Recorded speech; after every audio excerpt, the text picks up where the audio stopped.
empower you to be able to do the repairs on your own and save a whole lot of money, and also get that great feeling of having fixed it by yourself.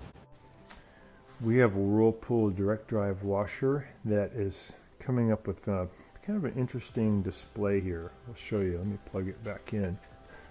Tried to unplug it for a while to see if it would clear the code or the symptom, but it seems to persist. So what I'm getting is a little bit of water coming out. I can hear the drain is active. Got the door locked. I believe this happened late in the cycle. It wasn't on drain and spin initially. I think it was just on normal. But as it got near the end, it's supposed to drain out all the water and go into spin. Top, we just got to pull these 3/4 inch screws.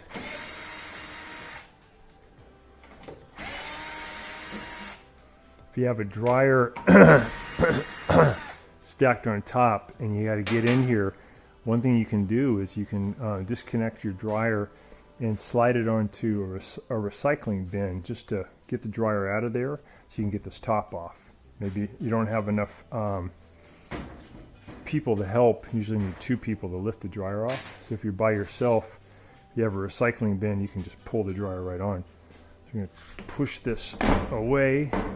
It gets loose like that, and then lift up, get it out of the way, and make sure it's unplugged. And you're going to find,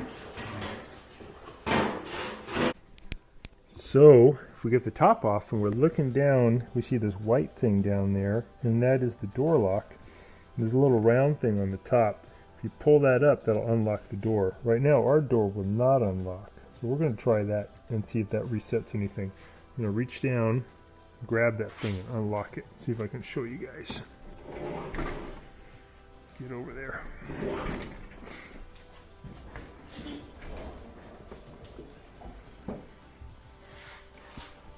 So there's that little release, that white thing.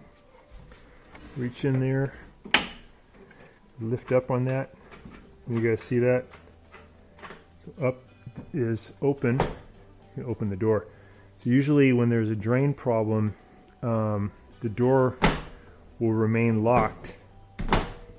And the only way you can really get in there is if you override it by taking the top off.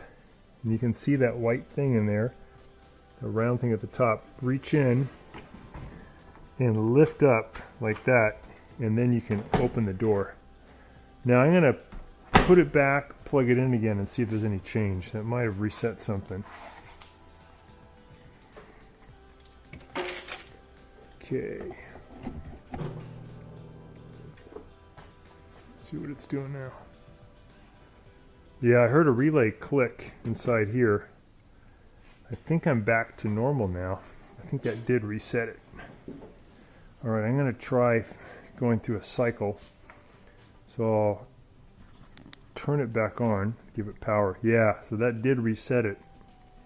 It is possible that that door lock is getting worn out. All right, I'm going to start it. You could hear the door locked.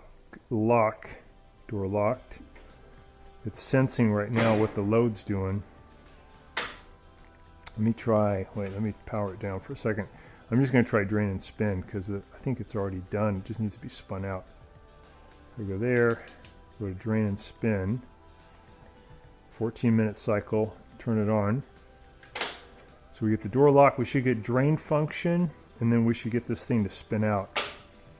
And that centrifugal force will create more water, and the drain should kick it out. I'll look inside too to see if I get any leaks. I can hear the drain's active, but there's no water in there, so you don't really hear it sloshing around. So now it's going to start its spin cycle. And the faster it goes, the more centrifugal force will throw the water out into the spin basket. It'll get caught in the tub. It'll go down, it'll hit the drain motor, and the drain motor will kick it out. I'm going to go check it out from the other side.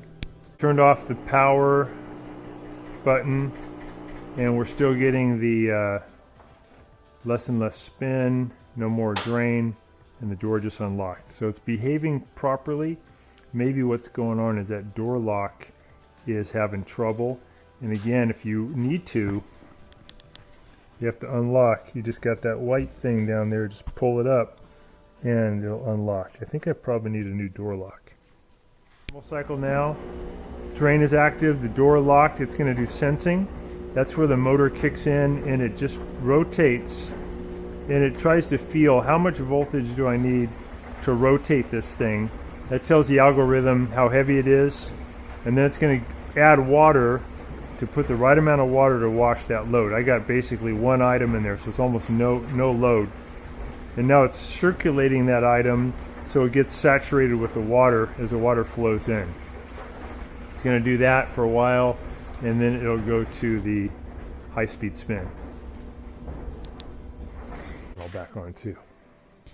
By the way, for this model, we have this nice pamphlet located underneath the top panel, and it has some tests you can do for your lock for your machine that will help you with diagnosis. This is for service technicians, but you can take a look at it yourself, and it has things about the control panel, about troubleshooting, doing a diagnostic, checking on your fault and error codes.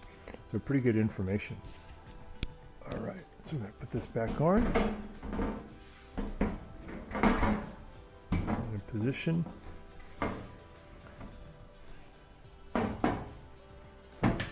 Bring that forward, and then we're going to add those 3 screws on the back. There we go.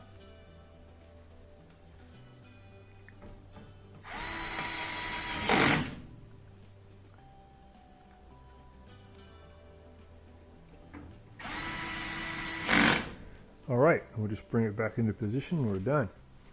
Thanks so much for watching our video. We really appreciate your support. And when you get a chance, please press the subscribe button below so you can be subscribed, and also the notification bell so we can send you more videos about appliance repair. Please also give us a thumbs up if you enjoyed the video. If you really liked the video and it really helped you, please press this new applaud button and you can show your support and also get a nice clapping hands for your video. Thanks again.